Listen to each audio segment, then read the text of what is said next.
Hi ನಮಸ್ತೆ, welcome back to ಸಮಯಸದ ರುಚಿ. ಇವತ್ತಿನ ರೆಸಿಪಿ ಅವಲಕ್ಕಿ ಮಿಕ್ಸ್ಚರ್. ಅವಲಕ್ಕಿ ಮಿಕ್ಸ್ಚರ್ ತುಂಬಾ ಈಸಿನೇ, ಬಟ್ ಕೆಲವೊಂದು ಟಿಪ್ಸ್ನ ಫಾಲೋ ಮಾಡೋದ್ರಿಂದ ಅವಲಕ್ಕಿ ತುಂಬಾ ಹದವಾಗಿ ಟೇಸ್ಟಿಯಾಗಿ ಬರುತ್ತೆ. ಅವಲಕ್ಕಿ ಹೀಟ್ ಆಯಿಲು ತುಂಬಾ ಬಿಸಿನೂ ಆಗಬಾರ್ದು, ಸ್ವಲ್ಪ ಕಡಿಮೆ ಬಿಸಿನೂ ಆಗಬಾರ್ದು. ಒಂದು ಮೀಡಿಯಮ್ ಹೀಟಲ್ಲಿದ್ದಾಗ ಮಾತ್ರ ಅವಲಕ್ಕಿ ತುಂಬ ಚೆನ್ನಾಗಿ ಅರಳುತ್ತೆ.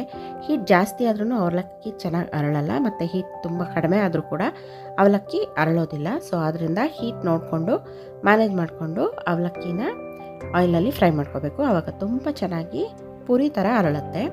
ಅದಾದಮೇಲೆ ಒಂದೊಂದೇ ಐಟಮ್ಸ್ನ ನಾವು ಹಾಕ್ಕೊಂಡು ಎಣ್ಣೆಯಲ್ಲಿ ಫ್ರೈ ಮಾಡ್ಕೋಬೇಕು.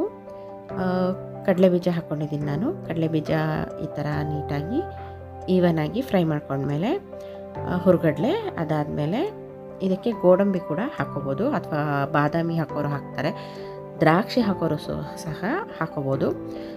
ನನಗೆ ಆ ಥರ ಅದು ಅಷ್ಟೊಂದು ಇಷ್ಟ ಆಗಲ್ಲ, ನಮ್ಮ ಮನೇಲಿ ಅಷ್ಟು ಇಷ್ಟಪಡಲ್ಲ. ಸೊ ಆದ್ದರಿಂದ ನಾನು ಇಷ್ಟು ಮಾತ್ರ ಹಾಕ್ಕೊಂಡಿದ್ದೀನಿ. ಬೆಳ್ಳುಳ್ಳಿ ಕೂಡ ಆಪ್ಷನಲ್ಲು, ಬೇಕಾದವ್ರು ಹಾಕ್ಕೋಬೋದು, ಬೇಡ ಆದರೆ ಸ್ಕಿಪ್ ಮಾಡ್ಬೋದು. ಇದಕ್ಕೆ ಒಣ ಕೊಬ್ಬರಿ ಚೂರನ್ನ ಫ್ರೈ ಮಾಡಿ ಹಾಕ್ಕೊಂಡ್ರೆ ತುಂಬಾ ಟೇಸ್ಟ್ ಚೆನ್ನಾಗಿರುತ್ತೆ.